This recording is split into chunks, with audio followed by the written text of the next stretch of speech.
So, good afternoon, everyone. Welcome to lecture 8. I would like to say, if you have not watched from lecture 1 to lecture 7, you should definitely go and watch it so that you can actually understand what machine learning is. Okay, what is the machine learning workflow? Okay, what is data pre-processing? Okay, how you can install Jupyter Notebook, how you can start working in Google Collaboratory as a beginner.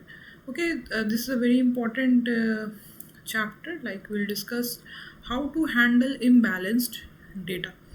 Okay, so coming to the introduction part, what is actually imbalanced data?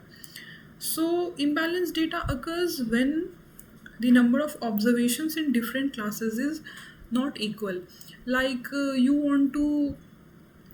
you have a data set where there are 50 males and there are only 25 males, and if the model has to predict something, then it is very much a possibility that model can be biased, and it can, because male is 15 count, it is a majority class, so it can go in its favor. So you can also take one example, like if 95% of data belongs to male class and only 5% of data belongs to female class, so there is a possibility that the male class will dominate and the model will mostly predict male class because there is class imbalance.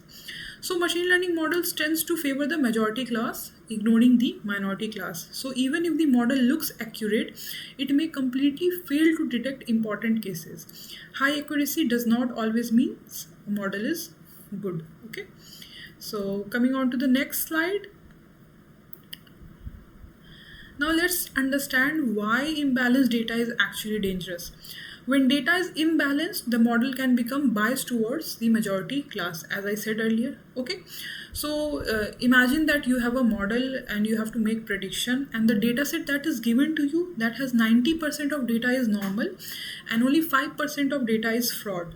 So when model will be predicting, it will predict normal. Why? Because the 95% accuracy, that is normal data, is dominating. But the problem is that the model complexity fails to detect fraud cases, which is actually the most important. So the model looks successful, but in reality it is useless. In real world applications like healthcare or fraud detection, this can lead to serious consequences.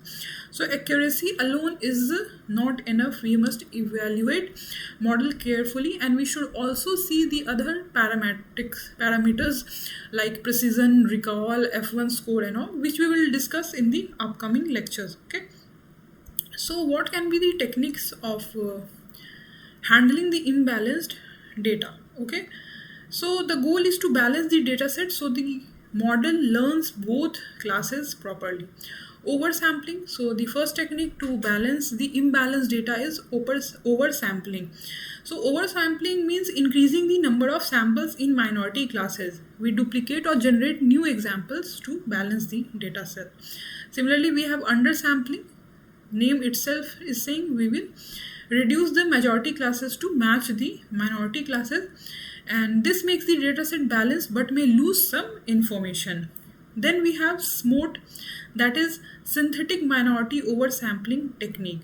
So instead of copying data, it creates new synthetic data points based on existing sample.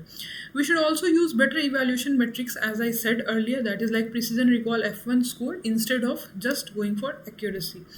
Handling imbalance help the model detect important cases more effectively. Balanced data leads to balanced learning. Okay, so let's see some example in the next slide. So here is a very simple example. Okay,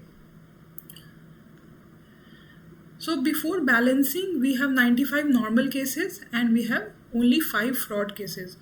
What is the problem? In this situation, the model focuses mostly on normal cases and ignores the fraud cases. But after balancing, both classes are equally represented, and now the model can learn patterns for both normal and fraud cases. This leads to better prediction, especially for the minority classes. So balancing data improves model fairness and performance. So I said earlier, the goal is not just accuracy, it is correct prediction for all classes. So let us now conclude actually Okay, let us conclude. We learned that imbalanced data occurs when one class dominates the dataset. This can lead to misleading accuracy and poor model performance. We saw that accuracy alone is not enough. We must consider precision, recall, and F1 score as well. We explored technique like what are the methods of balancing the dataset. We have oversampling, we have undersampling, we have SMOTE. Okay, these things we can use to balance the data set. The goal is to make the model fair and capable of detecting all the classes properly. In the next lecture, we will move into another topic. I'm grateful to all of you for coming till this part of the lecture, and I'm really grateful to all of you for watching it. If you like the videos, do like, do comment, and do share with your friends. I have also added the quiz in the previous lecture so that you can learn it in a very better way. So try to learn things so that you can use it in a better way. Okay, so thank you everyone. I'm really grateful to all of you. Thank you so much.